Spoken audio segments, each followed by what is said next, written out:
बिस्मिल्लाहिर्रहमानिर्रहीम। मेरा नाम डॉक्टर सैयद मकबूल हुसैन है और सादात हॉस्पिटल के प्लेटफॉर्म से एक नई इन्फॉर्मेटिव वीडियो के साथ हाज़िर है। आज का हमारा टॉपिक है सीजनल अफेक्टिव डिसऑर्डर। मुझे याद है इनिशियली जब एफएससी के दौर में थे तो मैं सोचता था कि जब मौसम चेंज होता है, सर्दियाँ आती हैं तो उदासी एक आती है। उदासी का एक जो है वो जिस्म के ऊपर, उसके जहन के ऊपर एक तारी हो जाता था, समझ नहीं आती थी ये क्या होता है। फिर मुझे अच्छी तरह याद है अबरार का वो गाना आया, भीगा भीगा सा ये दिसंबर है, तो मैं समझा कि शायद ये हर बंदे के साथ ही होता है कि दिसंबर के मौसम में आके जो है वो एक डिप्रेशन का एलिमेंट आता है। लेकिन फिर जब मेडिकल फील्ड में आया तो पता चला कि ये तो एक स्पेसिफिक एक वाकई ही बीमारी है और साइकी रिलेटेड प्रॉब्लम है जो बहुत सारे लोगों को अफेक्ट करता है।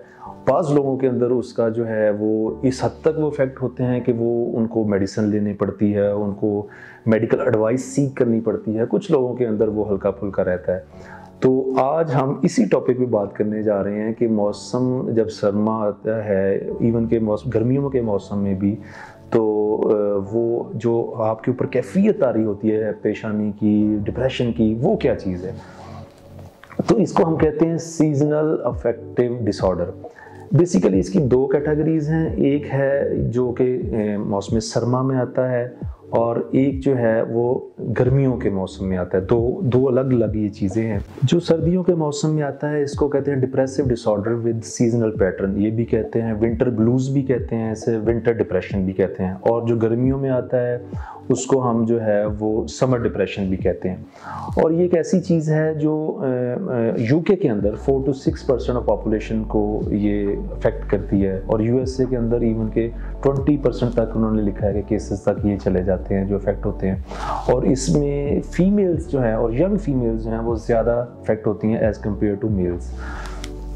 इसकी अगर हम अलामात की बात करें तो अलामात वही जो डिप्रेशन की होती हैं, परेशानी है, टेंशन है और काम में दिल नहीं लग रहा, और इसके अलावा अपने आप का बेकदरा होना दिमाग में बार बार आ रहा है और वर्थलेस होने की फीलिंग, और दिल चाह रहा है कि जिंदा ही ना रहा जाए, सुइसाइडल जो है टेंडेंसी, इस किस्म के ख्यालात आते हैं। और विंटर जो है डिप्रेशन, इसके अंदर भूख जो है वो ज़्यादा लगती है और नींद ज़्यादा आती है, इसलिए वेट गेन हो जाता है। और समर जो डिप्रेशन है उसके अंदर जो है भूख कम लगती है, नींद कम हो जाती है, उसके अंदर वेट कम हो जाता है। तो ये दोनों के अंदर डिफरेंस हो गया।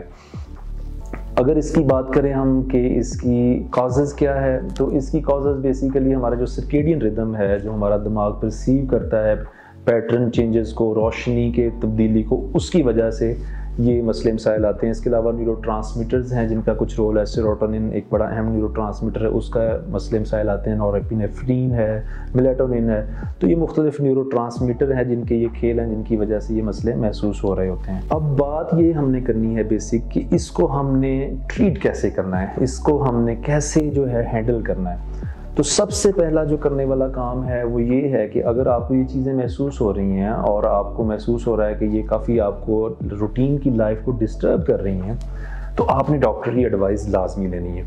डॉक्टर उसको असेस करेगा कि ये जो है बीमारी आपकी क्या सीजनल अफेक्टिव डिसऑर्डर है या डिप्रेशन है या कुछ और है।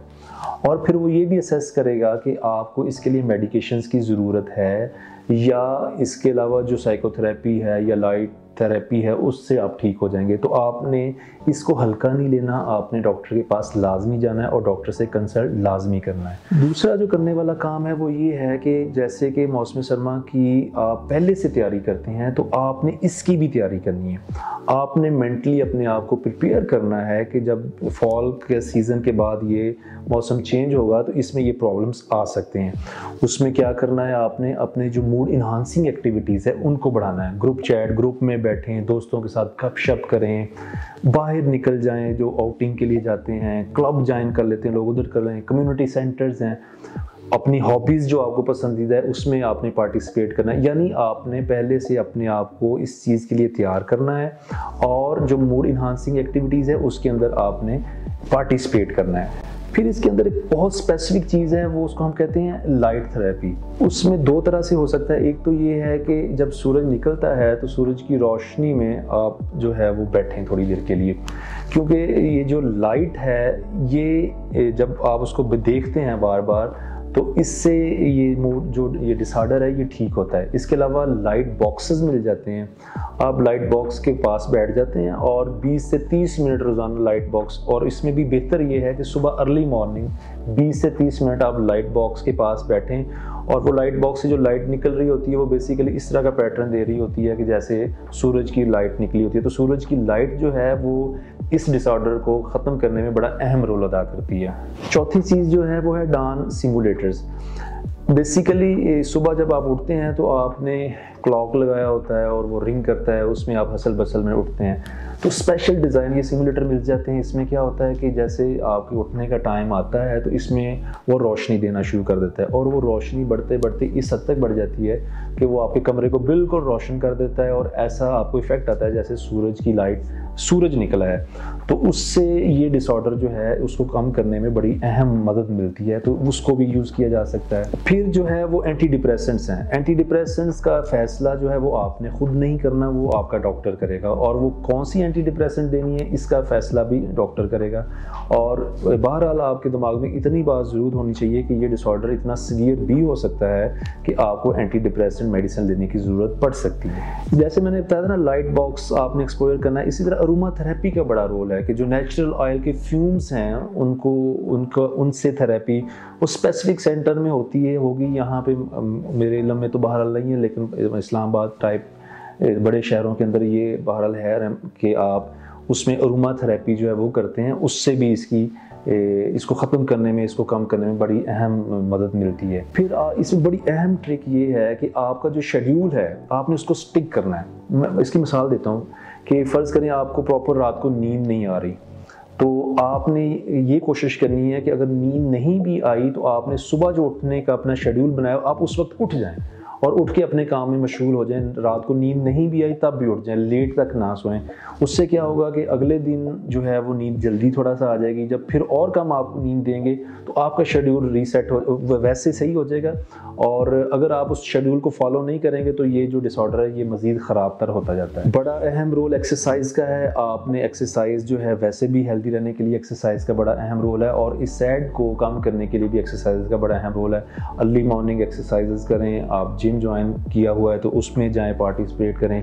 और एक्सरसाइज जो है इसको आपने नहीं छोड़ना। एक्सरसाइज जो है इस सैड को ख़त्म करने में बड़ा अहम रोल अदा करती है। विंटर वेकेशंस जो हैं वो बड़ी अहम चीज़ है जो आप अगर अवेल करते हैं तो उससे ये जो सीजनल डिसऑर्डर है इसमें आपको बड़ी हेल्प मिलती है। आप विंटर वेकेशन को अवेल करें, किसी भी जगह पे स्टेशन पे जाएं, वहाँ पे एंजॉय करें, फैमिली के साथ जाएं, दोस्तों के साथ जाएं, तो उससे ये सैड जो है ये बहुत बेहतर हो जाता है। हमारी सोसाइटी में अल्कोहल इतना कॉमन नहीं है, लेकिन जो वेस्टर्न सोसाइटीज़ हैं उसके अंदर अल्कोहल बहुत लिया जाता है। तो अल्कोहल जो है ज़्यादा लेने से ये डिसऑर्डर मज़ीद रिवर्स करता है। तो अल्कोहल जो है उसको हमने मिनिमाइज़ करना होता है इस डिसऑर्डर के अंदर। एक बड़ी अहम चीज़ है इसके डिसऑर्डर को ख़त्म करने के लिए, वो ये है कि आप अपने थाट्स को लिखें। आप रोज़ाना मामूल बना लें कि रात को सोने से पहले डायरी लिखें, उससे बहुत फ़ायदा होता है। एक फ़ायदा तो उससे ये होता है कि आपके अंदर की जो नेगेटिव सोचें हैं वो आप उसको बाहर निकालते हैं। जब आप बाहर निकालते हैं तो आप जो दिमाग है वो रिलैक्स करता है। फिर जब आप रोज़ाना लिखते हैं तो फिर आपको ये अंदाज़ा होना भी शुरू हो जाता है कि आपके डिप्रेशन को ट्रिगर क्या कर रही चीज़, किस चीज़ से आप जो है वो ज़्यादा अनॉय होते हैं, किस चीज़ से आप ज़्यादा इरिटेट होते हैं, तो उन चीज़ों को आप जो है उससे बचते हैं। फिर आपको ये भी अंदाज़ा होता है कि आपकी लाइफ के अंदर प्रॉब्लम्स क्या हैं। बाज़ का ये होता है प्रॉब्लम्स चल रही होती हैं और आप जो आपके शऊर में वो समझ नहीं आ रही होती। तो जब आप लिखते हैं तो ये सारी चीज़ें आपको हेल्प करेंगी, आपकी समझ में आएंगी और ट्रिगर्स जो हैं उनको आप छोड़ेंगे, उससे ये डिसऑर्डर बेहतर होगा। और आखिर में मैं अर्ज़ करना चाहता हूँ कि विटामिन डी जो है इसकी डेफिशिएंसी से भी सैड जो है वो वर्स करता है। तो डॉक्टर जो है वो आपको देख के अगर मुनासिब समझेगा विटामिन डी लेवल करवा के या उसके बगैर जैसे मुनासिब समझता है, विटामिन डी जो है वो आपको ऐड किया जा सकता है। इसके अलावा सन एक्सपोजर जो है उसमें विटामिन डी की प्रोडक्शन ज़्यादा होती है, उसका भी फ़ायदा होता है। तो ये सारी वो चीज़ें हैं जिनको अगर आप फॉलो करें तो आप इस सीजनल डिसऑर्डर से बच सकते हैं, आपकी क्वालिटी ऑफ लाइफ बेहतर रह सकती है। तो आखिर में आप लोगों से यही रिक्वेस्ट है कि इस डिसऑर्डर को मामूली ना लिया जाए। जैसे ही आपकी रूटीन को डिस्टर्ब करना शुरू करें अपने डॉक्टर के पास जाएं और इन इंस्ट्रक्शंस को फॉलो करें। बहुत शुक्रिया।